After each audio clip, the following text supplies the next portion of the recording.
평생 모았네요. 그럼 혹시 더 있으신 거 아니에요? 태봉은 3천만 원의 현금 묶음을 꺼냈다.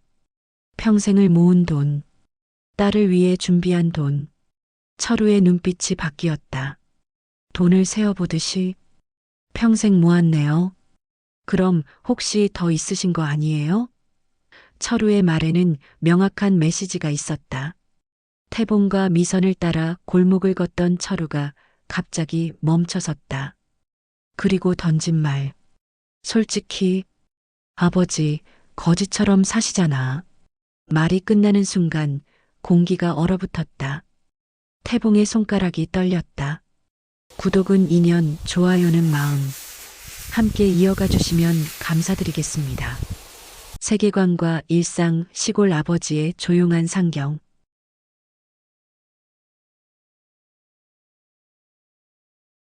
서울 강북의 오래된 주택가. 아침부터 경적 소리와 배달 오토바이가 오가는 복잡한 골목. 68세의 장태봉은 처음으로 이 도시에 발을 디뎠다.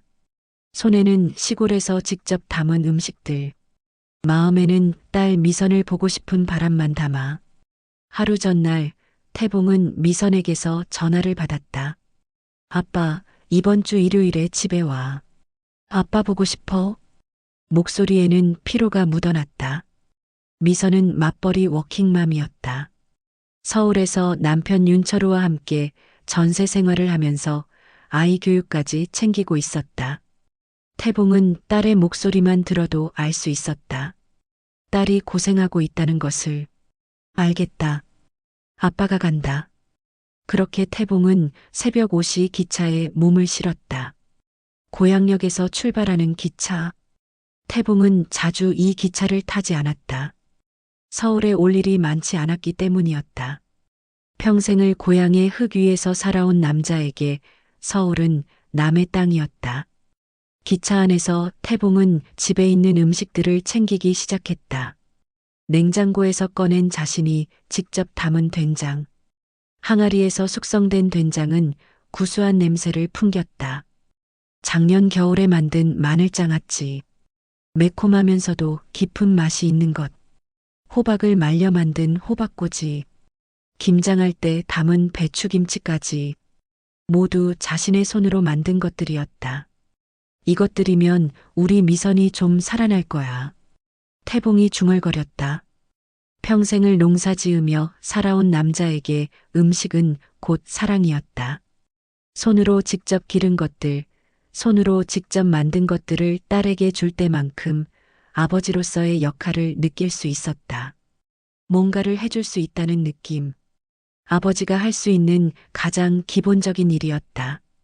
기차에서 내려 버스를 갈아탔다. 그리고 다시 지하철을 탔다. 태봉은 지하철 손잡이를 꽉 잡고 서 있었다. 주변은 모두 젊은 사람들이었다. 빠르게 움직이는 발걸음, 휴대전화를 들었다 놨다를 반복하는 손가락들. 모든 것이 급해 보였다. 아무도 태봉을 쳐다보지 않았다. 마치 투명 인간인 것처럼. 이게 서울이구나. 태봉은 창밖을 바라봤다. 터널을 지나가며 보이는 서울의 지하. 하늘이 보이지 않는 도시. 평생을 하늘 아래서 살아온 태봉에게는 낯선 세계였다. 밤처럼 어두운 터널 속을 질주하는 지하철. 마치 내장 속을 헤매이는 기분이 들었다. 지하철에서 내려 미선의 집으로 가는 길. 골목은 복잡했다.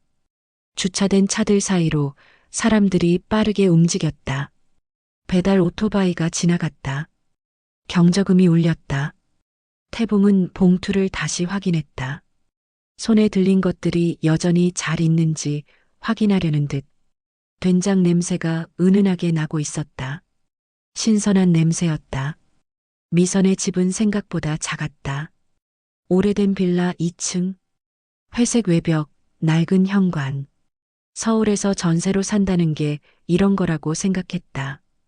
고향의 집들처럼 넓지도 않고 하늘도 잘 보이지 않는 공간. 태봉은 조심스레 초인종을 눌렀다. 문이 열렸다. 딸 박미선의 얼굴이 보였다. 43세의 미선은 여전히 예뻤다. 엄마를 닮은 얼굴, 엄마처럼 착한 눈. 하지만 눈 아래에는 검은 자국이 있었다. 맞벌이 워킹맘의 피로가 얼굴 전체에 묻어났다. 처진 어깨, 약간 굽은 등. 43세라고 하기엔 너무 피곤해 보였다. 아빠. 미선이 반가워하며 안았다. 미선아, 아빠 왔다. 태봉이 웃으며 대답했다. 딸의 등을 쓸어주었다. 뼈가 닿을 정도로 깨져 있었다. 바로 그 순간 뒤에서 남자의 목소리가 들렸다. 아버님 오셨어요? 윤철우였다. 사위. 45세의 중년 남자. 서울 토박이라는 자부심이 옷차림과 표정에 고스란히 묻어났다. 깔끔한 셔츠, 정돈된 머리카락, 그리고 아래를 보는 듯한 시선. 위에서 아래를 내려다보는 그런 표정. 그래, 왔다. 태봉이 인사했다. 정중하게, 하지만 편하게. 철우는 태봉의 손을 쳐다봤다. 거기엔 봉투가 들려 있었다. 한 번, 또 한 번 시선이 왕복했다. 마치 상품을 품정하는 상인의 눈빛이었다. 집에서 바로 오셨어요? 새벽 기차로 왔다. 아, 그래요. 근데 철우가 웃으며 말했다. 하지만 그 웃음은 따뜻하지 않았다. 입꼬리만 올렸다 내렸다를 반복하는 기계적인 웃음. 냄새가 나니까 베란다에 두세요. 이 동네는 냄새에 민감한 이웃들이 많거든요. 말이 끝나는 순간 방 안의 공기가 얼어붙었다. 미선이 눈치를 챘다. 아버지의 얼굴을 빠르게 훑었다. 눈동자가 흔들렸다. 여보, 그렇게까진. 미선이 말을 흐렸다. 하지만 철우는 이미 거실로 돌아섰다. 신문을 집어들었다. 태봉은 봉투를 내려다봤다. 손가락이 무의식적으로 움직였다. 마치 무언가를 놓아버릴 것 같은 손가락. 하지만 놓지 않았다. 알겠네. 베란다에 둘게. 태봉이 조용히 말했다. 그리고 베란다로 향했다. 베란다는 햇빛이 잘 드는 공간이었다. 창밖으로 골목이 보였다. 그곳은 마치 격리 공간처럼 느껴졌다. 아버지의 손으로 만든 음식들을 격리시키는 공간. 봉투를 내려놓을 때 태봉의 손가락이 떨렸다. 내 것들이 이 도시에선 필요 없는 건가? 태봉은 손을 들었다. 거기엔 흙이 묻어 있었다. 몇 개월 전 심은 고추밭에서 묻은 흙. 어젯밤 꺼낸 물을 다듬으면서 묻은 흙. 평생을 파고 일궈온 손의 흙. 이 흙은 거짓이 아니었다. 진실이었다. 이 손이 부끄러운가? 태봉은 손을 움켜쥐었다. 손톱 안에 박힌 흙까지 느껴졌다. 식탁에 앉은 태봉 앞에는 미선이 준비한 밥과 반찬이 있었다. 흰 쌀밥, 계란말이, 미역국. 정성스럽게 준비한 흔적이 있었다. 하지만 밥은 식어 있었다. 아빠, 밥 먹어. 피곤하지? 미선이 물었다. 조심스럽게 눈치 보며. 아니, 괜찮다. 태봉이 밥을 집었다. 하지만 맛이 느껴지지 않았다. 모든 음식이 종이처럼 느껴졌다. 철우가 신문을 펴며 앉았다. 그리고 한 기사에서 눈을 떼지 않으며 말했다. 아버님, 서울은 시골이랑 정말 달라요. 여기선 이런 거 말이에요. 철우가 베란다의 봉투를 가리켰다. 부담이 돼요. 은근히 우리를 불편하게 만드는 것 같아서요. 이해하시죠? 미선이 아버지를 재빨리 쳐다봤다. 미선의 눈빛에는 미안함이 있었다. 하지만 아무것도 말하지 못했다. 태봉은 밥을 천천히 씹었다. 한 번, 또 한 번. 입안에서 음식이 뭉개졌다. 하지만 여전히 맛이 없었다. 그리고 아버님, 혹시 서울에 오래 계실 건 아니시겠죠? 철우의 말이 자연스럽게 흘러나왔다. 여긴 원래 자릿값이 비싼 곳이라 손님이 오래 계시면 이웃들이 아니지, 며칠만 있다 내려갈 거야. 태봉이 조용히 답했다. 하지만 마음 한구석에서는 뭔가가 벌컥 솟아올랐다. 작은 불씨가 아니었다. 이미 불길이었다. 그날 밤 태봉은 딸집 거실 소파에 누웠다. 천장을 바라봤다. 서울의 밤은 밝았다. 창밖으로 네온사인과 가로등의 불빛이 쏟아져 들어왔다. 시골의 밤하늘과는 완전히 달랐다. 별이 없는 밤, 사람 냄새만 가득한 밤. 태봉은 손을 펼쳤다. 거기엔 여전히 흙이 묻어 있었다. 평생을 파고 일궈온 손가락. 이 손으로 논을 갈고 집을 짓고 밭을 일궜다. 이 손으로 된장을 담그고 아이를 키웠다. 이 손으로 미선의 이마를 쓸어주었다. 이 손은 거짓을 모르는 손이었다. 그런데 이 손이 냄새 난다고 했다. 부담스럽다고 했다. 불편하다고 했다. 태봉은 눈을 감았다. 하지만 잠이 오지 않았다. 마음 깊은 곳에서 무언가가 일어나고 있었다. 아직은 작은 불씨였지만 분명히 타오르고 있었다. 새벽 4시, 태봉은 일어났다. 시골에서 살면서 자연스레 몸에 밴 시간. 새벽은 항상 태봉의 시간이었다. 밭에 나가던 시간, 날이 밝기 전에 준비하던 시간. 60년이 만든 시간의 습관. 거실 창밖으로 서울이 천천히 깨어나고 있었다. 아직은 어두웠지만 곧 밝아질 서울. 경적음이 이미 시작되고 있었다. 밤이 끝나가고 있었다. 태봉은 창밖을 바라봤다. 그리고 생각했다. 자신의 삶이 과연 뭐였는지, 평생을 흙 위에서 살며 모은 것들이 과연 뭐였는지, 딸을 키워낸 것, 손으로 일궈낸 것들, 모두가 이 도시에서는 부담이 되는 건가. 손가락에 흙을 바라봤다. 그 흙에는 60년이 담겨 있었다. 그리고 그 60년은 끝이 아니었다. 내가 이게 다인가? 태봉이 중얼거렸다. 하지만 이번엔 다른 감정이 섞여 있었다. 체념이 아니었다. 깨달음이었다. 다음 날 아침, 태봉은 거실 소파에서 깼다. 밤새 제대로 잠을 자지 못했다. 미선과 철우는 이미 출근 준비를 하고 있었다. 아빠, 아침 먹고 가. 미선이 말했다. 하지만 마음이 없어 보였다. 시간에 쫓기는 목소리였다. 괜찮다. 너희 먼저 가거라. 태봉이 대답했다. 정말? 그럼 냉장고에 반찬 있으니까 챙겨 먹고. 미선이 서둘러 신발을 신었다. 철우는 이미 현관으로 나가고 있었다. 핸드폰을 들었다 놨다를 반복하며. 미선이 나간 후 오후가 되었다. 태봉의 휴대전화가 울렸다. 화면에는 미선의 이름이 떠 있었다. 여보세요? 아빠, 전세금이. 미선의 목소리가 떨리고 있었다. 그 떨림에는 눈물이 섞여 있었다. 뭐 어떻게 된 거니? 집주인이 계약을 연장 안 한대. 3개월 안에 나가야 해. 그리고 전세금을 올려야 한다고. 5천을 더 줘야 계약을 새로 할 수 있대. 미선의 목소리가 자꾸만 흔들렸다. 그게 언제 정해진 거야? 오늘 아침에 중개소에서 연락이 왔어. 아빠, 우리 어떻게 해? 아이 학교도 바꿔야 하고. 딸의 목소리는 점점 작아졌다. 세상이 무너지는 것 같은 톤이었다. 일단 진정해. 아버지가 생각해 볼게. 전화를 끊은 지 20분 후 철우에게서 전화가 왔다. 아버님, 미선이가 상황 설명했죠? 철우의 목소리에는 미선과는 완전히 다른 톤이 있었다.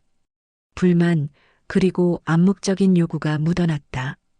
그렇군. 태봉이 조용히 답했다. 전세 올랐다고. 또 5천이 필요해요. 이래서 시골집 애들은 도움도 안 되고. 철우의 말에는 분명한 모욕이 있었다. 혹시 도와주실 수 있으세요? 미선이가 너무 힘들어하는데요. 그 말투는 물었지만 이미 답을 정해놓은 사람의 말투였다. 얼마가 필요한데? 3천만 원 정도면 좋겠는데. 아, 이건 좀 어렵겠죠? 아버님이 그런 돈이 있겠어요. 철우의 말 속에는 명확한 메시지가 있었다. 당신 같은 시골 농부가 3천만 원을 가질 리 없다는 확신. 한번 생각해 보겠네. 태봉이 대답했다. 다음 날 오후 태봉은 은행에 갔다. 통장을 펼쳤다. 거기엔 3천만 원이 있었다. 평생을 농사하며 모은 돈. 혹시 모를 나를 위해 남겨둔 돈. 하지만 딸이 거리에 나앉을 수는 없었다. 태봉은 3천만 원을 모두 출금했다.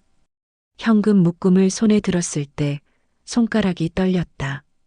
60년을 살면서 모은 것이 한 번에 사라지는 기분이었다. 이 돈은 미선이를 위한 거야. 이것뿐이라도 충분해야 해. 저녁 6시 태봉은 미선과 철우를 만났다. 강남역 근처의 카페에서 테이블에 앉자 태봉이 봉투를 내려놓았다. 현금 3천만 원. 묶음이 제법 두꺼웠다. 여기 있다. 미선의 눈에서 눈물이 나왔다. 아빠, 정말 고마워. 아빠. 미선은 아버지의 손을 잡았다. 울먹거리며. 하지만 철우는 달랐다. 봉투를 집어들었다. 손가락으로 두께를 재듯이 마치 상품을 검사하는 판매자처럼. 아버님이 이 정도 돈이 있었어요? 철우의 목소리에는 놀라움이 묻어났다. 하지만 그것은 진정한 놀라움이 아니었다. 더 있을 거라는 기대감이었다. 평생을 모았네. 태봉이 조용히 답했다. 평생이요? 그럼 혹시 더 있으신 거 아니에요? 같은 질문이 반복됐다. 다른 강도로 하지만 같은 의도로. 글쎄, 이게 다인 것 같은데. 태봉이 말했다. 거짓이었다. 하지만 이 순간 태봉은 철우를 제대로 본 것 같았다. 이 남자는 딸을 사랑하지 않는다. 딸의 고통을 보면서 기뻐하는 눈.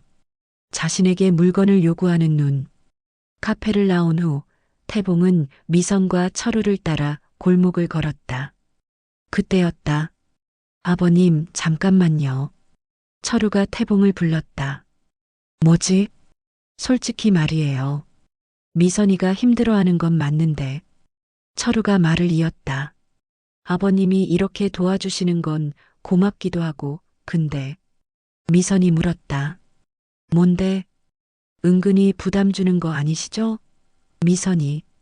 철우가 미선을 가리켰다. 솔직히, 아버지, 거지처럼 사시잖아. 말이 끝나는 순간 공기가 얼어붙었다. 미선의 얼굴이 창백해졌다. 여보, 미선이 소리쳤다. 뭐? 사실이잖아. 냄새도 나고 옷도 낡고. 그런 상태에서 이렇게 나타나셔서 돈을 주신다니. 솔직히 우리가 불편한 거지.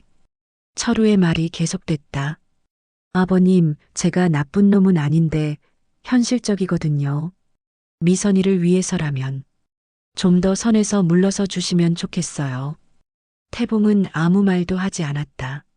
하지만 마음 한구석에서 무언가가 터져나올 준비를 하고 있었다. 그 밤 태봉은 숙소로 돌아왔다. 휴대전화가 울렸다. 고향 친구 최만수 조합장이었다. 야, 태봉아.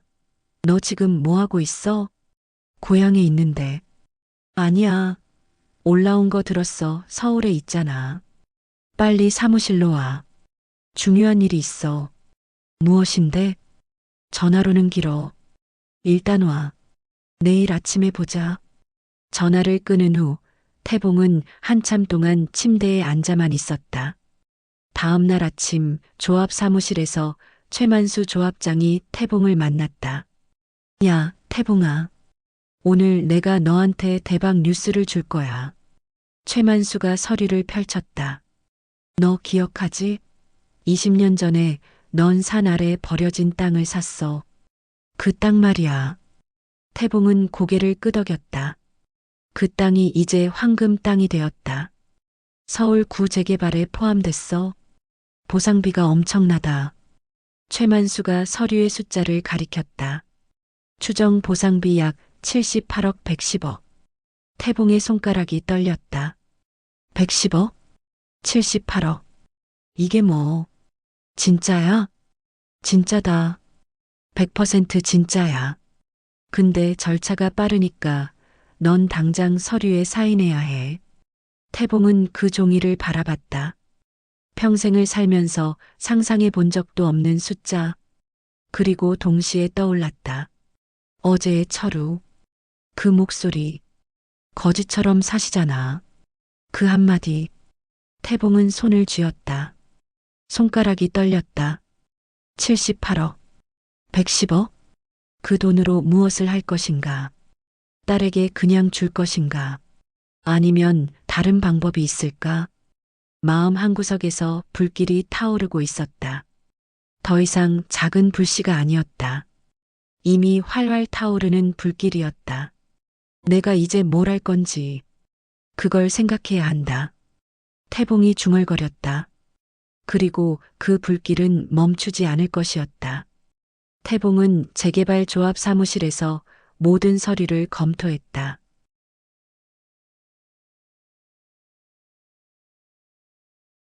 최만수 조합장이 옆에서 차를 건네주며 설명했다. 내 땅이 이 구간에 포함되는데 보상비는 최소 78억, 최대 110억이야. 물론 최종 감정가에 따라 달라지지만 웬만하면 100억 이상은 나올 거야. 태봉은 서류의 숫자를 바라봤다. 평생 농사하며 모은 3천만 원과는 비교가 안 되는 규모. 손가락이 떨렸다. 이게 진짜 내 땅인가? 그래, 20년 전에 넌 이 땅을 사뒀잖아. 그때 누가 이렇게 될 거라고 예상했겠어. 하지만 이제 현실이 됐다. 최만수가 서류를 가리켰다. 붉은색 인장이 여러 곳에 찍혀 있었다. 그 모든 것이 태봉의 것이라는 증거였다. 태봉은 숫자를 다시 들었다. 한 번, 또 한 번. 78억. 110억? 이게 진짜일까? 조합장님, 이게 정말 내가 받을 수 있는 돈인가? 그래, 100%내 것이야. 근데 절차가 있으니까 일단 서류에 사인하고 기다리면 돼. 보상금 지급은 6개월에서 1년 정도 걸릴 것 같아. 그동안 뭘 하는 게 좋을까? 태봉이 물었다. 뭘 하든지 너 자유지. 근데 한 가지 조언이라면 이 돈을 받으면 분양권이나 현금으로 선택할 수 있어. 현금도 좋지만 분양권으로 받으면 새로 지어지는 신축 아파트를 소유할 수 있어. 자산 가치도 올라가고. 태봉은 생각에 잠겼다. 78억, 110억? 그 돈을 어디에 쓸 것인가? 누구를 위해 쓸 것인가? 조합장님, 혹시 분양권이라는 게 뭔데? 새로 지어지는 신축 아파트를 받는 거지. 건설사랑 계약하고 아파트가 완공되면 그 아파트가 너 것이 되는 거야. 과정에서 가격도 올라가고 자산으로 가져도 되고 팔아도 되고 자유로운 거지. 태봉은 고개를 끄덕였다. 하지만 마음속으로는 이미 다른 생각을 하고 있었다. 그날 밤 태봉은 거실 소파에 누웠다. 천장을 바라봤다. 78억, 110억? 그 돈이 자꾸만 떠올랐다. 하지만 동시에 떠올랐다. 철우의 말. 거지처럼 사시잖아. 그 말이 가슴에 박혔다. 하지만 이제는 다른 감정으로 변했다. 분노가 아니라 명확한 계산이었다. 내가 할 일이 뭔지 이제 알 것 같아. 태봉은 눈을 감았다. 하지만 잠이 오지 않았다. 다음 날 태봉은 강남역 근처를 돌아다녔다. 부동산 중개소가 곳곳에 있었다. 현수막들이 붙어 있었다. 강남 신축 아파트 분양 중, 투자 수익률 최고, 평당 최저 가격. 태봉은 여러 중개소를 돌아다녔다. 각 곳마다 신축 아파트 자료를 받았다.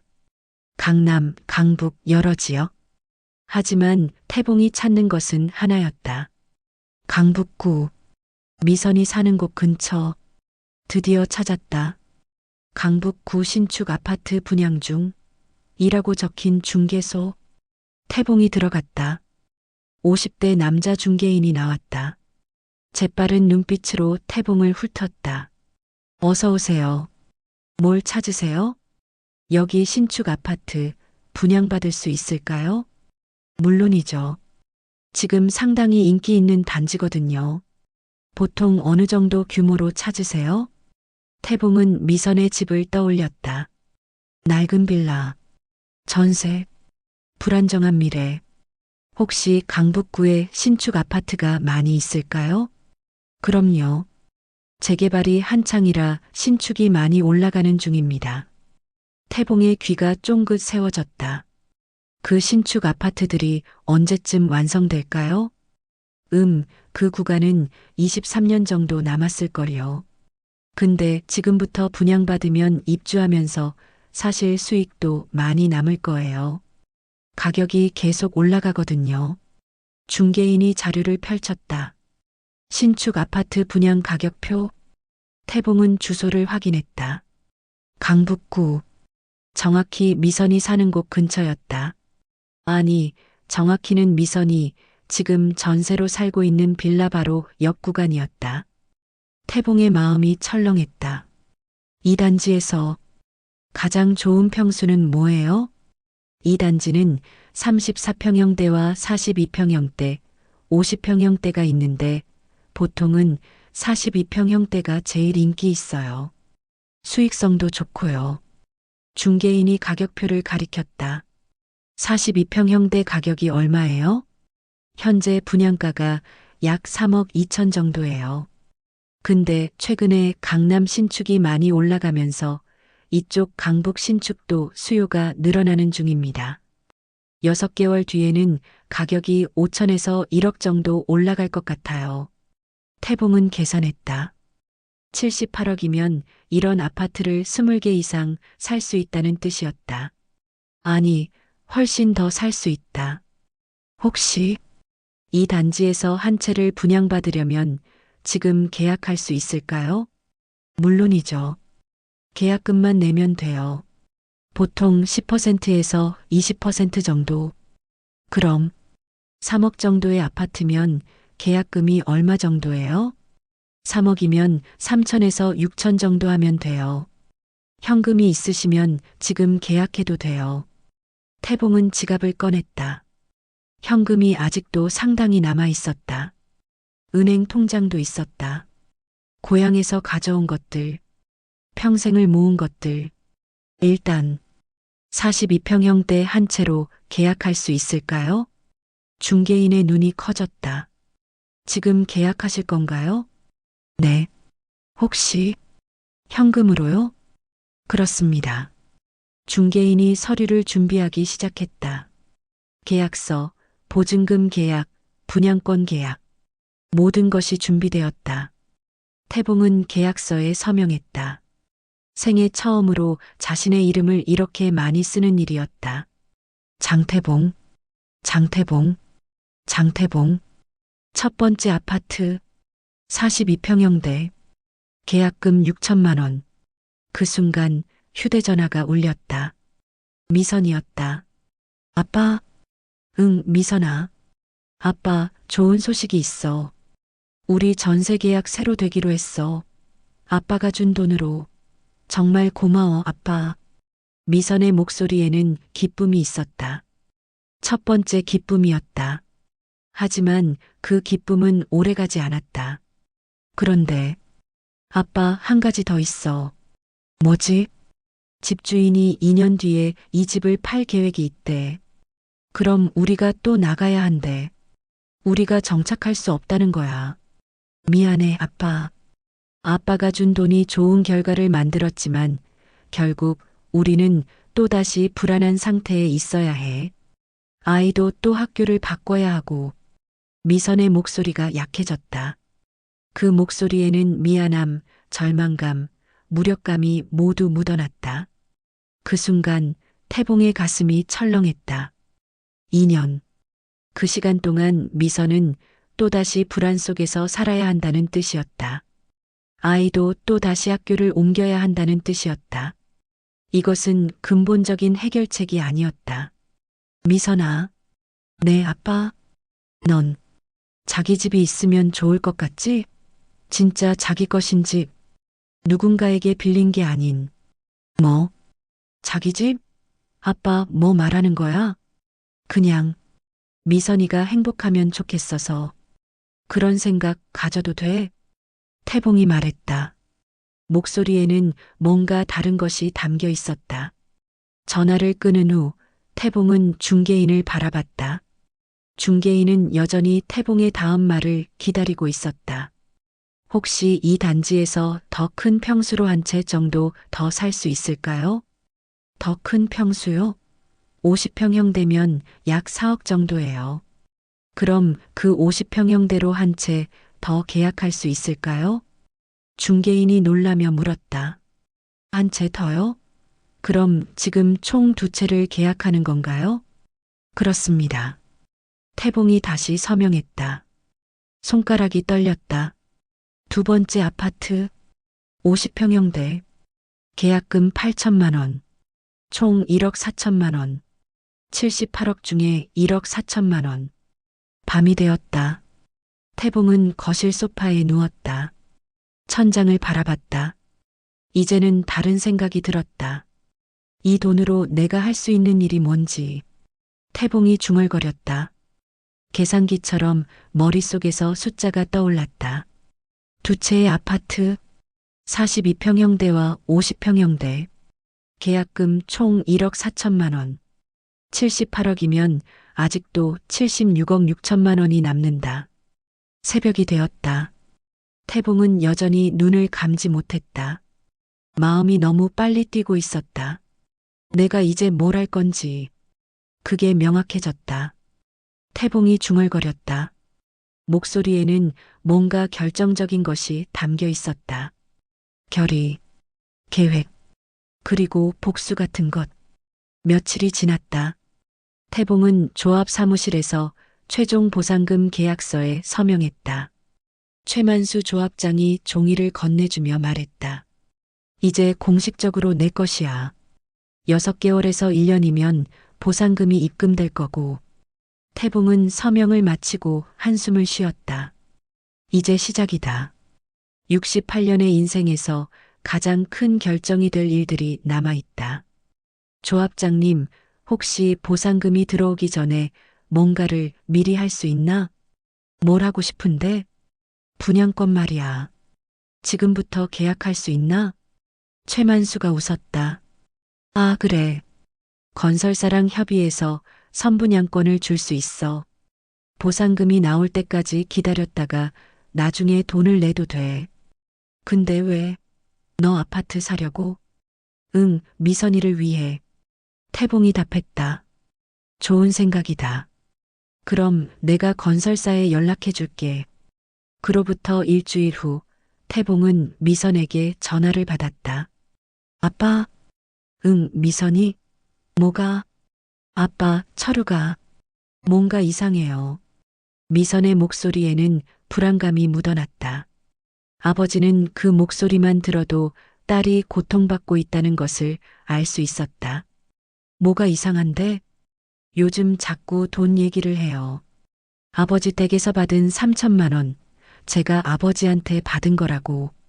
그리고 자기도 투자를 해야 한다고, 뭔가 큰 돈이 필요하다고 자꾸만. 미선의 말이 빨라졌다. 마치 한숨을 쉬지 못하는 것처럼. 그 돈을 어디에 써야 한다고? 태봉이 물었다. 잘 모르겠어요. 자꾸 비밀스러워해요. 제가 물어봐도 자신의 비즈니스라고만 하고 구체적으로 말을 안 해요. 아빠, 뭔가 진짜 이상해요.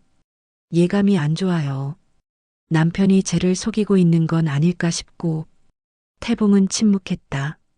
하지만 마음속으로는 이미 모든 것을 알고 있었다.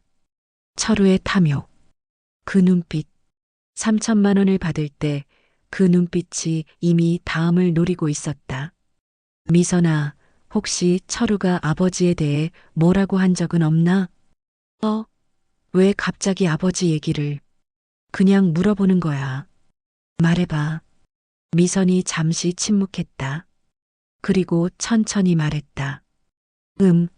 저 며칠 전에 철우 씨가 다른 남자들 앞에서 아버지 얘기를 하는 걸 들었어요.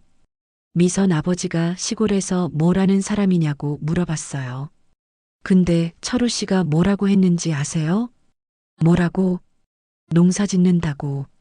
그래서 항상 돈이 없는 거다라고 했어요. 아버지를 평가하듯이 마치 아버지가 못난 사람인 것처럼. 미선의 목소리가 작아졌다. 그리고 또 정말 죽고 싶을 정도였어요. 아빠. 뭐가? 태봉의 목소리에 긴장이 흘렀다. 미선이 아버지 거지처럼 산다고 제 남편이 제 앞에서 그 남자한테 했어요. 미선이 목이 메인 목소리로 말했다. 제 남편이 제 아버지를 그렇게 평가하고 있었어요. 평생 열심히 일하신 아버지를, 저한테 3천만 원까지 주신 아버지를. 아빠, 정말 미안해요. 제가 남편을 제대로 못 봤어요. 제가 왜 그런 남자를 선택한 거죠? 미선이 울었다. 전화 너머로 그 울음소리가 생생하게 들렸다. 태봉은 전화기를 쥐었다. 손가락이 떨렸다. 하지만 호흡은 깊고 차분했다. 목소리도 평온했다. 너무 평온해서 오히려 무섭게 들렸다. 미선아. 네. 네, 아빠. 그래. 그 정도면 충분하다. 아빠, 뭐가 충분하다는 거예요? 뭔가 이상해요. 목소리가. 앞으로 아빠가 뭘 하든지 이상해도 절대 놀라지 마. 그냥 아빠를 믿고 따라와. 알겠지? 이건 아빠가 해야 할 일이야. 아빠 무서운데 뭐 하려는 거예요? 하지만 태봉은 이미 전화를 끊었다. 그날 밤 미선과 철우의 집에서 싸움이 났다. 넌 왜 자꾸 내 아빠 얘기를 자꾸 꺼내는 거야? 미선이 침실에서 나와 거실에서 소리쳤다. 목소리가 떨리고 있었다. 뭐? 아버지 얘기? 철우가 소파에 누워 신문을 읽고 있었다. 아빠를 무시하지 말아요. 아빠가 우리 위해 얼마나 많이 해주셨는데 전세금도 아빠가 주셨잖아요. 아버지가 뭘 했는데? 그냥 시골에서 농사나 짓던 거잖아. 우리한테 도움도 별로 안 되는. 철우가 신문을 내려놓았다. 그 표정에는 짜증이 가득했다.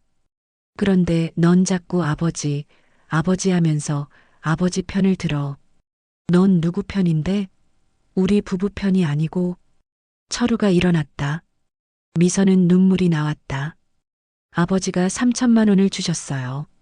평생을 모으신 돈을. 그 돈이 얼마나 소중한 거 아세요? 아버지는 그 돈을 주시면서 한 번도 저한테 뭘 해달라고 하지 않으셨어요.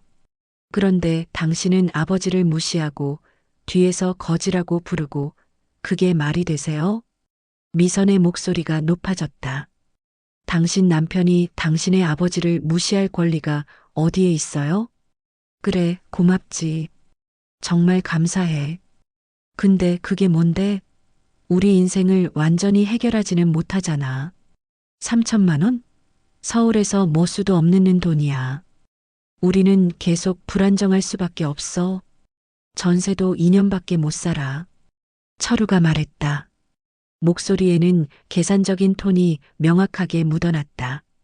그래서 내가 큰 돈을 벌려고 하는 거고, 투자를 해야 한다고. 그리고 아버님은, 뭐, 고맙지만 이제 우리가 독립해야 하는 상황이야. 알겠지? 미선이 물었다. 목소리는 약해졌다. 어떻게 벌 건데요? 어떤 투자를 하려고 하는 건데요? 제가 알아야 하지 않을까요? 저도 아내인데. 그건 넌 몰라도 돼. 그냥 아버지 편만 들지 말고 우리 부부를 생각해. 우리 아이 미래를 생각해. 알겠지? 철우가 돌아섰다. 침실로 걸어갔다. 문을 쾅 닫았다. 미선은 거실 소파에 앉아 울었다. 한 손으로는 배를 감싸고 한 손으로는 눈물을 닦았다. 남편이 자신을 배신하는 것 같았다. 아버지와 남편 사이에서 찢어지는 기분이었다. 그 다음 날 태봉은 강남역 부동산 중개소를 다시 찾아갔다. 50대 남자 중개인이 태봉을 반겼다. 사흘 만의 방문이었다. 아, 어서 오세요. 계약은 잘 됐어요? 네, 잘 됐습니다. 태봉이 말했다. 두 채 모두요? 네, 두 채 모두요. 그럼 또 뭐하러? 중개인의 목소리가 궁금해졌다. 혹시 이 단지에서 한 동 전체를 매입할 수 있을까요? 중개인의 눈이 커졌다. 펜을 들고 있던 손이 멈췄다. 한 동 전체요? 당신이? 중개인은 태봉을 다시 바라봤다. 이 낡은 옷을 입은 시골 노인이 뭔가 이상했다. 그건 엄청난 규모인데요. 혹시 농담이신가요? 농담 아닙니다. 진지합니다. 태봉이 말했다. 한 동 전체가 몇 채예요? 중개인이 물었다. 한 동이면 약 100가구 정도입니다. 그럼 총 300억에서 400억 정도 규모인데요. 혹시 중개인이 계산하는 표정을 지었다. 현금이 충분하신 건가요? 아니면 대출을?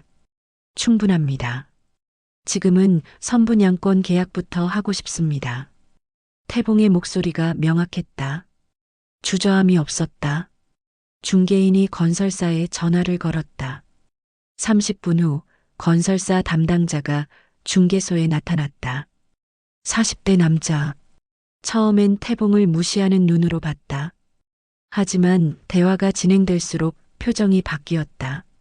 혹시 한 동 전체를 매입하시려는 거 맞습니까? 그렇습니다. 그럼 최소 150억에서 200억 정도가 필요한데요. 지금 현금이 있으신 건가요? 아직 보상금이 안 나왔습니다. 하지만 6개월 내에 나올 겁니다. 태봉이 말했다. 목소리에는 확신이 있었다. 6개월이요? 그럼 건설사 담당자는 생각에 잠겼다. 혹시 증명할 수 있는 서류가 있으신가요? 태봉은 조합에서 받은 최종 보상금 계약서를 내밀었다. 78억 110억. 그리고 개별 보상금 기한 안내문. 모든 것이 공식 서류였다. 건설사 담당자의 얼굴이 확 변했다. 아, 그럼 이야기가 달라지네요. 그럼 선분양권 계약부터 하시겠다는 거군요. 네. 선분양권이라면 한 동 전체는 약 30억 정도의 선납금이 필요합니다. 그리고 나머지는 보상금이 나올 때 입금하시면 됩니다. 태봉은 통장을 꺼냈다. 현금이 충분했다. 은행 통장도 있었다. 평생을 모은 것들, 고향에서 가져온 것들, 30억을 인출했다. 현금과 어음으로 계약서에 서명했다. 손가락이 떨렸다. 하지만 마음은 명확했다. 혹시 미리 한 가지 부탁이 있습니다. 태봉이 말했다. 뭐죠? 건설사 담당자가 물었다. 이 아파트가 완공되면 강북 구빌라 주소를 알고 계신가요? 아, 그 낡은 빌라요? 그 근처에 우리 신축 단지가 있는데요. 네, 거기 근처 한 호를 특별히 배정해 주실 수 있을까요? 42평형대로요. 건설사 담당자가 웃었다. 당신 같은 투자자를 위해서라면 얼마든지요. 어느 층 어느 호를 원하세요? 가장 좋은 위치로. 그 빌라가 보이는 위치로. 태봉이 말했다. 목소리에는 뭔가 다른 의도가 묻어났다. 아, 그럼 정확히 그 빌라를 마주보는 위치네요. 가장 높은 층으로 해드릴게요. 계약이 완료되었다. 30억의 선납금. 한 동 전체. 100가구. 밤이 되었다. 태봉은 호텔방에 누웠다. 천장을 바라봤다. 이제 모든 게 정해졌다. 태봉이 중얼거렸다. 강북구. 미선이 사는 그곳. 낡은 빌라 바로 옆에 새로운 신축 단지가 올라갈 것이다. 그리고 태봉은 그 한 동 전체를 소유하게 될 것이다. 100가구의 새 아파트. 어떤 것은 임대로 돈을 벌 수 있고 어떤 것은 팔아서 더 큰 이윤을 남길 수 있다. 하지만 태봉의 가장 큰 목표는 따로 있었다. 42평형대. 그 빌라를 마주보는 위치. 가장 높은 층. 그곳에서 태봉은 모든 것을 보게 될 것이다. 그리고 모든 것을 통제하게 될 것이다. 재개발 보상 소문이 동네에 퍼지기 시작했다. 태봉이 한 동 전체를 계약했다는 소식이 중개소를 통해 빠르게 전파되었다. 그리고 그 소식은 철우의 귀에도 들어왔다. 그날 저녁 9시경, 철우는 미선이 거실에서 뉴스를 보고 있을 때 방으로 들어가 문을 닫고 태봉에게 전화를 걸었다. 아버님? 철우의 목소리는 이전과 달랐다. 조심스럽고 낮고 계산적이었다. 마치 누군가의 돈을 얻기 위한 사람의 목소리였다. 그래, 듣고 있다. 태봉이 대답했다. 아버님 혹시 재개발 보상금 관련해서 큰일을 하신 건 아닐까요? 철우의 물음에는 불안감이 묻어났다. 하지만 동시에 기대감도 있었다. 왜 그런 말을 하는데? 제 직장 동료들이 아버님이 이 지역 신축단지 한 동 전체를 샀다고 했거든요. 그것도 30억을 선납금으로. 정말인가요? 침묵이 흘렀다. 긴 침묵. 그 침묵 속에는 태봉의 많은 감정이 담겨 있었다. 그래, 사실이야. 태봉이 차분하게 답했다. 그 순간 전화 너머에서 철우의 숨소리가 달라졌다. 마치 뭔가를 깨달은 듯한 공포스러운 숨소리였다. 아버님, 그럼 보상금이 78억에서 110억 사이라고 하더군. 말이 끝나자마자 철우는 숨을 고르지 못했다. 그 정도면. 철우는 말을 잇지 못했다. 이론과 현실이 되어버렸기 때문이었다. 자신이 거지라고 부른 남자의 자산이 180억대가 되어버린 것이다. 그럼 뭘 하려고 하는데요? 태봉이 물었다. 아니 그게 아버님이 그렇게 큰 돈을. 철우는 자신의 욕심을 드러내고 싶으면서도 드러낼 수 없었다. 뭔가 필요한 게 있나? 태봉의 목소리가 차가워졌다. 아니에요.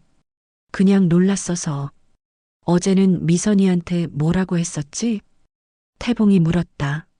목소리에는 침착함이 있었지만 그 아래에는 분노가 깔려 있었다. 어제요? 이혼한다고 했죠. 전화 너머에서 철우는 숨을 멈췄다. 그리고 나한테는? 아버님, 그건 나한테 거지처럼 산다고 했었지. 기억하겠지? 태봉의 목소리는 낮았다. 하지만 그 속에는 분노가 스며 있었다. 아버님, 제가 그럴 리가. 자네가 직접 한 말이야. 미선이 앞에서, 다른 남자 앞에서도. 태봉이 말했다. 목소리가 굳어졌다. 아버님, 제가 너무 성급했습니다. 정말 미안합니다. 용서해 주세요. 철우의 목소리가 떨렸다. 이제는 애원하는 톤이었다. 너무 늦었네. 태봉이 말했다. 아버님, 제가 이렇게 나올 줄은. 더 이상 말하지 말게나. 태봉이 전화를 끊었다. 밤이 깊었다. 태봉은 호텔방에서 천장을 바라봤다. 손가락이 떨렸다. 하지만 눈물은 흘리지 않았다. 명확한 계획이 마음속에 자리 잡았기 때문이었다. 다음 날 오전, 부동산 브로커 성진국이 태봉을 찾아왔다. 55세의 탐욕적인 눈빛을 가진 남자. 강남역 중개소에서 정보를 얻은 것 같았다. 어르신, 혹시 시간 좀 괜찮으세요? 성진국이 태봉을 만났을 때였다. 카페에서의 만남이었다. 용건이 무엇인가요? 저 부동산 중개하는 성진국이라고 합니다. 혹시 어르신이 재개발 보상받으시는 분 맞으신가요? 태봉은 경계했다. 어르신, 지금 이 타이밍이 정말 중요합니다. 지금 파세요. 조합이 곧 분란이 터질 수도 있습니다. 정말 늦으면 큰일 납니다. 성진국의 말에는 은근한 위협이 묻어났다. 마치 자신이 그 분란의 주인공이 될 것처럼. 그렇군요. 태봉이 조용히 답했다. 근데 어르신, 혹시 보상금을 미리 받을 수 있는 방법이 있다는 거 아세요? 저랑 거래하면 현재 시세로 지금 당장 현금을 드릴 수 있습니다. 위험을 피하고 지금 편하게 사세요. 조합에서 분란이 생기면 보상금도 늦어질 수 있으니까요. 성진국의 말에는 은근한 협박이 묻어났다. 마치 조합에서 문제가 생길 것처럼, 위험이 있을 것처럼. 얼마를 제시하시는데요? 태봉이 물었다.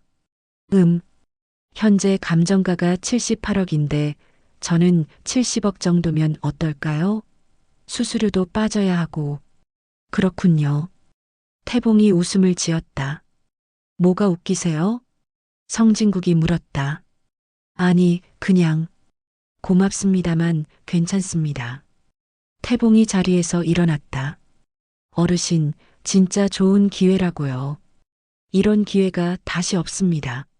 보상금이 110억까지 갈 수도 있다고 하던데 조합에서 분란이 터지면 60억도 못 받을 수 있어요. 성진국은 태봉을 놓지 않았다.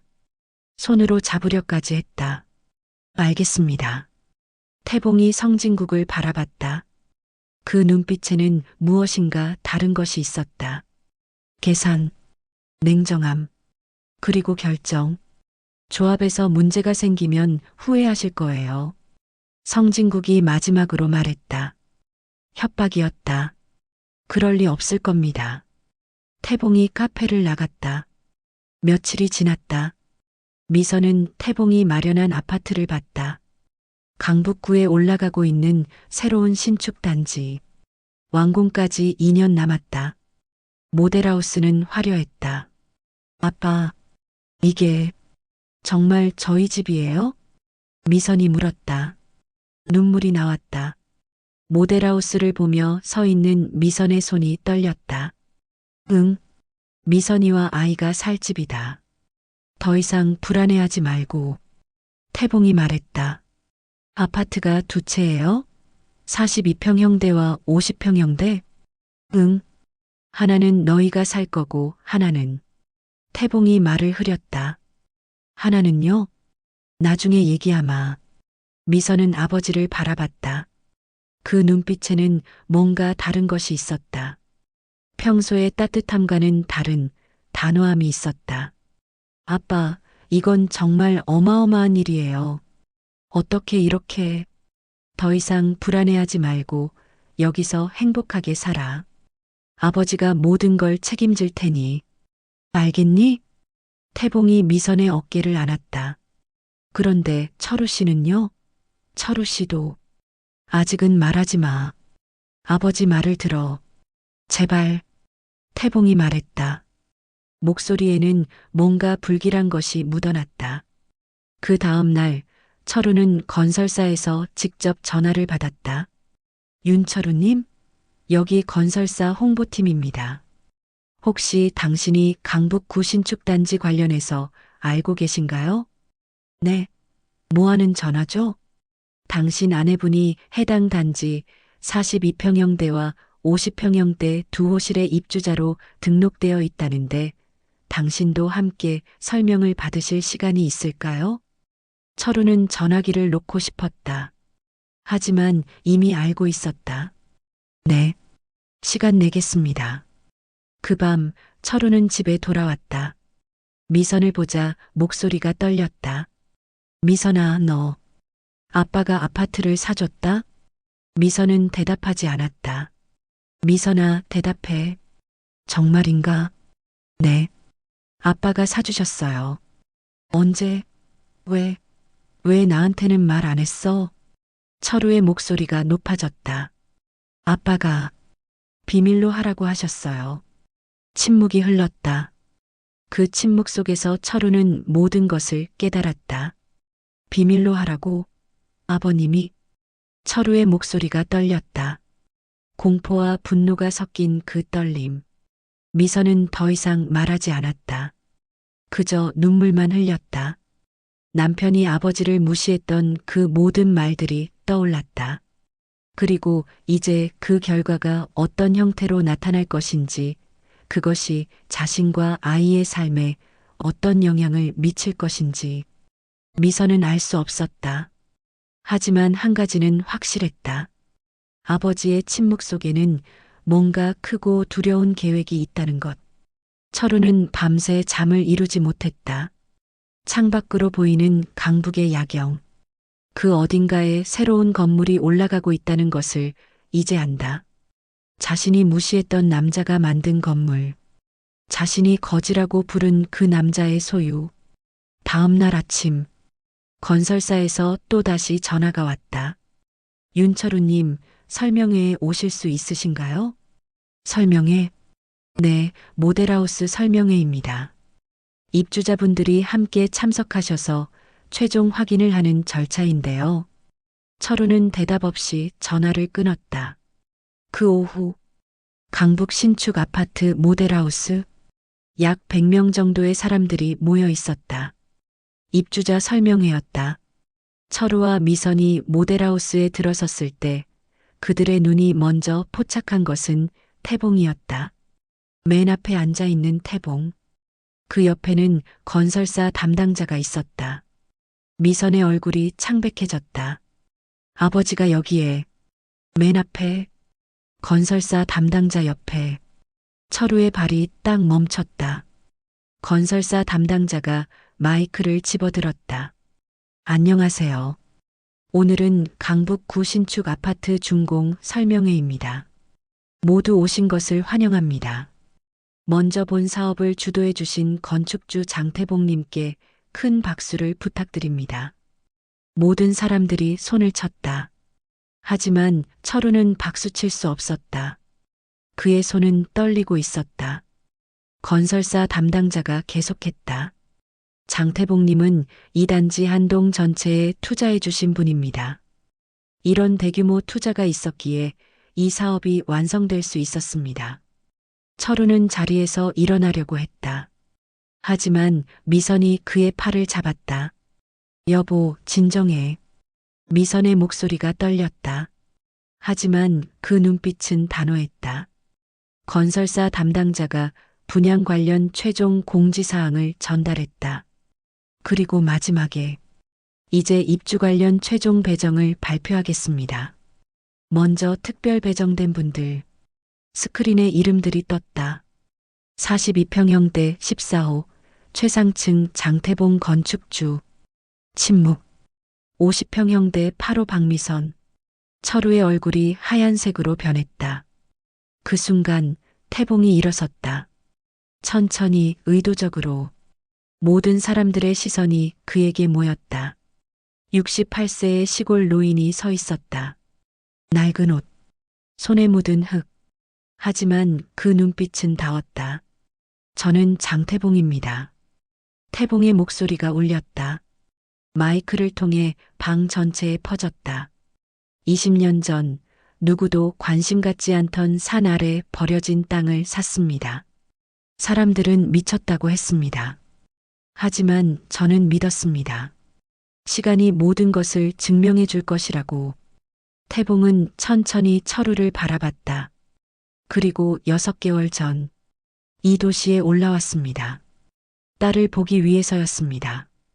딸이 고생하고 있다는 것을 알았기 때문입니다. 딸의 남편은 저를 거지처럼 산다고 했습니다. 방안이 조용해졌다.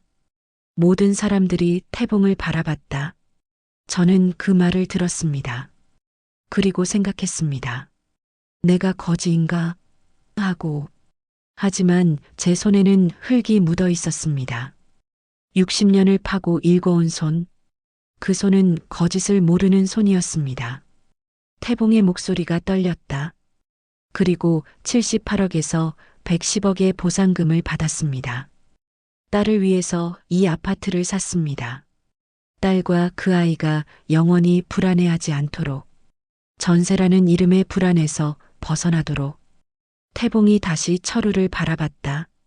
하지만 제 딸의 남편은 이 아파트에 입주할 자격이 없습니다. 철우의 얼굴이 더욱 창백해졌다. 왜냐하면 태봉이 한 걸음 다가갔다. 당신은 자신의 아내의 아버지를 무시했고 아내를 배신했고 쉽게 포기하는 사람이기 때문입니다.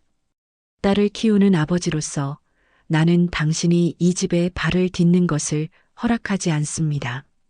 태봉의 목소리가 낮아졌다. 하지만 그 낮은 목소리가 더 강력했다.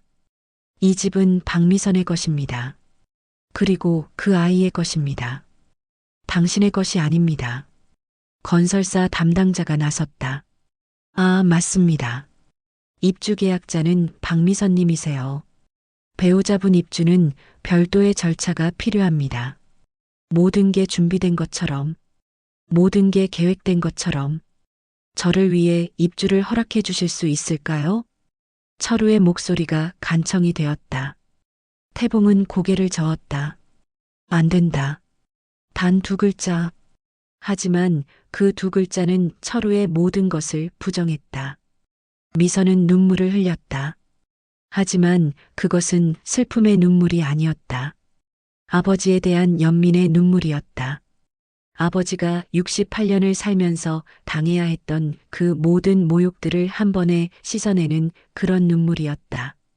태봉이 미선에게 다가갔다. 미선아, 네 아빠. 이제부터 넌 이 집에서 살아. 이곳은 너의 집이다. 그리고 너는 더 이상 누구에게 미안해하지 않아도 된다. 미선은 아버지를 안았다. 아빠, 정말 감사합니다. 철우는 모델하우스 한 구석에 서 있었다. 아무도 그를 보지 않는 것처럼, 아무도 그의 존재를 인정하지 않는 것처럼. 그날 밤, 철우는 집에 돌아왔다. 미선은 침실에 들어갔다. 더 이상 말할 것이 없었다. 철우는 거실 소파에 앉았다. 손이 떨렸다. 78억에서 110억. 그 거대한 숫자 앞에서 자신은 너무나 작았다. 그리고 깨달았다. 거지처럼 산다고 부른 그 남자가 자신을 완전히 짓밟았다는 것을. 하지만 그것은 물리적인 것이 아니었다. 그것은 정신적인 것이었다. 자신의 죄를 깨닫게 하는 그런 종류의 복수. 아버지는 자신을 완전히 파괴하지 않았다. 대신 자신이 스스로 파괴되도록 만들었다. 이것이 아버지의 복수였다. 화려한 승리가 아니라 조용한 선언이었다. 태봉은 모델하우스를 나왔다. 강북의 야경 속에 서 있었다. 그의 손에는 여전히 흙이 묻어 있었다. 하지만 이제 그 손은 창피하지 않았다. 새로 올라갈 백가구의 아파트. 그 중에서 가장 높은 층 42평형대 14호. 거기서 태봉은 모든 것을 보게 될 것이다.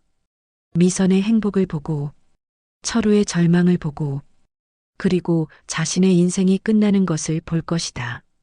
하지만 그 끝은 새로운 시작이 될 것이다. 68년의 인생. 그 긴 여정 속에서 태봉은 드디어 알았다. 돈이 뭔지를, 그리고 사랑이 뭔지를, 그리고 가장 중요한 것, 복수가 뭔지를. 복수는 상대를 파괴하는 것이 아니라 상대에게 자신의 잘못을 깨닫게 해주는 것이라는 것을. 밤이 깊어갔다. 강북의 거리는 조용했다. 태봉은 호텔로 돌아갔다. 손을 펼쳤다. 여전히 흙이 묻어 있었다. 나는 농부였다. 평생을 흙과 함께했다. 태봉이 중얼거렸다. 그리고 이제 나는 이 도시의 왕이 되었다. 창밖으로 서울의 밤거리가 보였다. 어디에나 불빛이 있었다. 사람들의 욕심을 밝혀주는 그런 불빛들. 하지만 태봉은 더 이상 그 불빛을 두려워하지 않았다. 왜냐하면 그 빛 위에 자신이 있다는 것을 알았기 때문이었다. 18개월이 지났다. 신축 아파트 공사 현장은 거의 완성 단계였다. 크레인이 사라졌고 외벽 마감이 완료되었다. 거기에 올라가는 새로운 건물, 100가구의 새로운 주택, 그 중에서 가장 높은 층에는 태봉의 이름이 적혀 있었다. 입주식 날, 아침 8시, 50평형대 8호, 박미선의 새 집. 미선은 이삿짐을 정리하고 있었다. 아이도 함께였다. 전세 생활 속에서 계속해서 이사를 다녀야 했던 그 불안감은 이제 없었다. 이곳은 자신의 집이다. 영원히 자신의 집이 될 집. 엄마, 우리 집이 제일 크다고 했어? 아이가 물었다. 7살 아이의 목소리에는 호기심이 가득했다. 응, 우리 할아버지가 만든 집이야. 가장 좋은 곳에 있는 거야. 미선이 웃으며 대답했다. 하지만 그 웃음 뒤에는 눈물이 맺혀 있었다. 태봉은 42평형대 14호에 올라갔다. 가장 높은 층, 144층, 창밖으로는 강북의 전경이 펼쳐졌다. 그리고 정확히 아래를 내려다보면 미선이 사는 50평형대가 보였다. 그리고 그보다 아래로 낡은 빌라들이 아직 남아 있었다. 태봉은 창가에 서 있었다. 손을 펼쳤다. 여전히 흙이 묻어 있었다. 1년이 지나도 아무리 씻어도 완전히 없어지지 않는 그 흙. 이제 뭘 할 건가? 태봉이 중얼거렸다. 68년의 인생. 그리고 180억대의 자산. 그것이 자신의 것이 되었다. 하지만 이제 남은 것은 무엇인가? 휴대전화가 울렸다. 최만수 조합장이었다. 야, 태봉아. 입주했어? 응, 조합장님. 기분이 어때? 감상이 있나? 태봉은 창밖을 바라봤다. 서울의 야경. 그 속에 자신이 있다는 것. 그것만으로도 충분했다. 조합장님, 고마워. 이 모든 걸 가능하게 해줘서. 너 덕분이지. 근데 말이야, 태봉아. 최만수의 목소리가 심각해졌다. 뭔데? 넌 이제 뭘 할 거야? 180억대의 자산을 들고 있는데 그걸 어떻게 쓸 건지. 혹시 앞으로도 복수를 계속하려고? 침묵이 흘렀다. 조합장님, 복수는 이제 끝났어. 정말? 응. 나는 철우를 이겼으니까. 나는 내 딸을 지켰으니까. 그 이상은 필요 없지. 태봉의 목소리가 낮았지만 명확했다. 그럼 이제 넌 뭘 할 거야? 살 것 같아. 그냥 살아갈 것 같네. 다음 날, 태봉은 미선의 새 집을 방문했다. 50평형대 8호는 밝았다. 햇빛이 잘 드는 창들, 넓은 거실, 아이의 방, 부모가 쉴 수 있는 방. 미선은 아버지를 안았다. 오랫동안. 아빠, 정말 고마워요. 고마워하지 마. 아버지가 할 일을 한 거야. 태봉이 딸의 머리를 쓸어주었다. 아빠, 그런데 남편은요? 미선의 목소리가 작아졌다. 철우는 이제 이 집에 올 수 없었다. 입주를 허락받지 못했으니까. 6개월이 지났어도 철우는 아직 이 아파트에 발을 딛지 못했다. 그건 그가 선택할 일이야. 태봉이 말했다. 아빠, 정말 미안해요. 제가 그런 남자를 선택해서. 미선아, 넌 나쁜 게 아니야. 그냥 상대방을 제대로 못 본 거지. 그건 내 잘못이 아니야. 이제 넌 여기서 행복하게 살아. 아이랑 함께. 미선은 다시 울었다. 하지만 그것은 슬픔의 눈물이 아니었다. 안도의 눈물이었다. 모든 불안이 끝났다는 그 안도감. 아이가 태봉의 손을 잡았다. 할아버지, 우리 집이 제일 좋아? 응, 우리 아기. 할아버지가 만든 집 중에서 제일 좋은 데 줬어. 태봉이 아이를 안았다. 1년 전 자신을 거지처럼 산다고 부른 그 남자의 집에서 자라던 아이가 이제 자신의 집에서 웃고 있었다. 이제 모든 것이 바뀌었다. 전세에서 벗어난 미선. 자신의 집을 가진 아이, 그리고 아버지의 사랑을 제대로 느끼게 된 딸. 태봉은 복수자가 아니라 이제 진정한 아버지가 되었다. 강남역 부동산 중개소. 50대 중개인이 태봉을 맞이했다. 1년 만에 방문이었다. 어르신, 오셨어요? 응, 저 한동 말이야. 팔 수 있을까? 중개인의 눈이 커졌다. 한동, 전체를? 응, 그건 최소 480억에서 500억 정도 할 것 같은데요. 가격이 많이 올랐거든요. 왜 파시려고 해요? 태봉은 웃음을 지었다. 가족 계획이 바뀌었어. 가족 계획? 딸을 위해서는 필요 없는 집들이니까. 중개인은 태봉을 이해하지 못했다. 하지만 알 필요도 없었다. 중개인이 해야 할 일은 이 거대한 자산을 팔아치우는 것 뿐이었다. 48시간 후, 거래가 완료되었다. 한동 전체 약 500억. 태봉의 계좌에 입금되었다. 그리고 태봉은 50평형대 8호와 자신의 42평형대 14호만 남겼다. 태봉의 복수는 이제 정말로 끝났다. 그는 철우를 이겼다. 아니, 이겼다는 표현은 정확하지 않다. 태봉은 철우를 가르쳤다. 무엇이 진정한 아버지의 사랑인지를, 무엇이 진정한 강함인지를. 밤, 태봉의 42평형대 14호. 태봉은 창가에 앉아 있었다. 아래로 내려다보면 미선의 집에 불이 켜져 있었다. 미선과 아이가 지내고 있는 집, 그들의 행복. 그것이 태봉에게는 모든 것이었다. 손을 펼쳤다. 여전히 흙이 묻어 있었다. 내가 거지였나? 태봉이 혼잣말로 중얼거렸다. 아니다. 나는 거지가 아니었다. 나는 농부였다. 그리고 아버지였다. 그리고 이제 나는 이것도 배웠다. 돈만 있어서는 안 된다는 것을, 그것만으로는 행복하지 않다는 것을. 창밖의 서울 밤하늘. 별은 여전히 보이지 않는다. 오직 사람의 불빛만 있다. 욕심의 불빛들. 하지만 태봉은 이제 그것들을 두려워하지 않았다. 왜냐하면 자신이 그것들 위에 있다는 것을 알았기 때문이었다. 그리고 무엇이 중요한지도 알았기 때문이었다. 돈도 중요하지만 딸의 미소가 더 중요하다는 것을, 성공도 중요하지만 가족의 평온함이 더 중요하다는 것을. 68년. 평생을 흙 위에서 살아온 한 남자. 그가 드디어 깨달았다. 인생이 뭔지를, 그리고 가장 중요한 것이 뭔지를. 이제부터 그의 인생은 새로 시작된다. 거지가 아닌 아버지로서의 인생이 말이다. 나는 농부였다. 평생을 흙과 함께했다. 그리고 이제 나는 아버지다.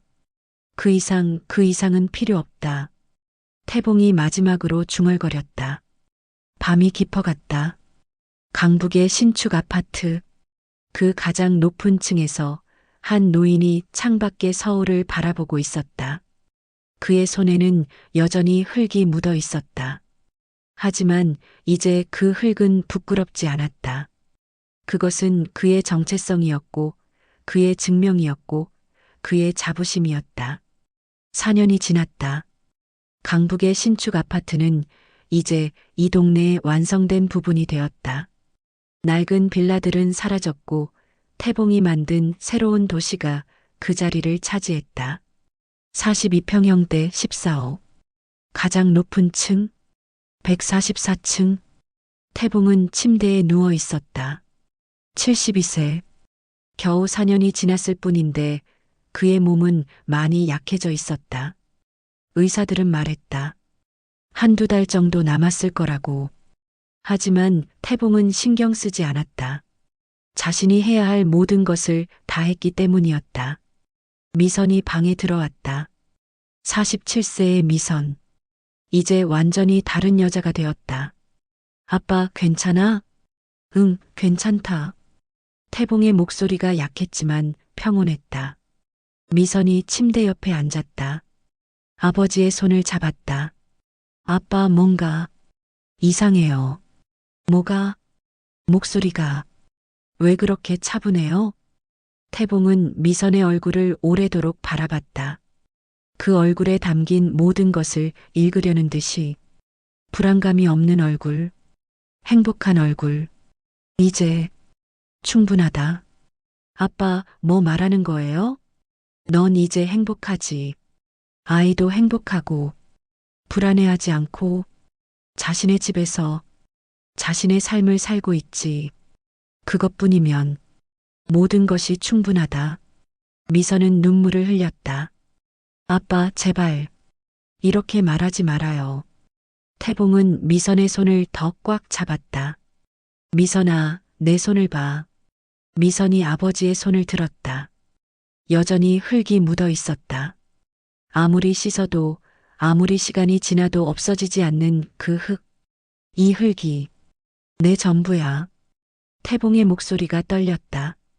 60년을 살면서 이 손으로 모은 것, 농사 지으며 번 것, 이 흙 묻은 손으로 너를 지켰고 너를 여기까지 데려왔다. 이 흙이 나의 증명이다. 미선은 아버지의 손을 자신의 얼굴에 갖다 댔다. 절대 잊지 말아줘. 이 흙을, 그리고 나를. 네, 아빠. 절대 잊지 않을게요. 태봉은 미선을 한 번 더 안았다. 그리고 눈을 감았다. 3주 뒤, 태봉은 숨을 멈췄다. 장례식에는 100명 이상의 사람들이 왔다. 부동산 중개인들, 건설사 직원들, 조합 관계자들, 그리고 태봉이 지은 아파트의 주민들. 모두가 한 농부의 죽음을 애도했다. 미선은 아버지의 마지막 말을 반복했다. 밤새 반복했다. 이 흙이 내 전부야. 10년 뒤 50평형대 8호. 미선의 손녀는 미술대학을 졸업했다. 그리고 작은 갤러리를 열었다. 어느 날 특별한 전시회가 열렸다.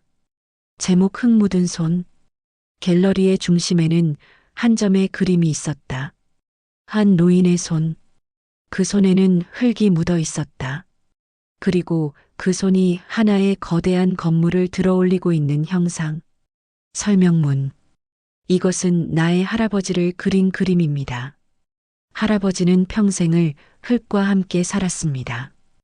그 흙 묻은 손으로 나의 어머니를 지켰고 저를 구했고 이제 저의 꿈을 만들게 해주었습니다. 할아버지, 감사합니다. 영원히. 미선은 그 그림 앞에서 울었다. 10년이 지났지만 아버지는 여전히 살아있었다.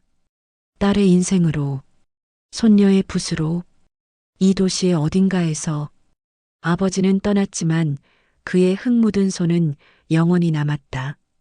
딸의 행복으로, 손녀의 꿈으로, 그리고 이 도시에 남겨진 한 동 전체의 아파트로. 추석. 미선은 42평형대 14호를 찾아갔다. 4년 전 아버지가 떠나간 그 방. 아무것도 놓여있지 않은 그 공간에서. 아빠, 이제 괜찮아요. 미선의 목소리가 차분했다. 저도 아이도 행복해요. 아버지가 바라던 대로. 밖으로 보이는 강북의 야경. 그 중에서 가장 높은 곳에 있는 이 42평형대 14호. 매년 추석과 설이면 아버지를 기억한다. 아빠, 고마워요. 정말, 정말 고마워요. 강북의 밤하늘 속에서 한 노인의 손이 여전히 어딘가에서 딸을 지켜주고 있다. 흙 묻은 그 손으로. 나는 농부였다. 그리고 아버지였다. 그것으로 충분하다. 태봉의 마지막 메시지가 영원히 울려 퍼진다. 시청해주신 여러분, 오늘의 이야기가 마음에 닿았다면 좋아요와 구독으로 다음 이야기의 문을 열어주세요.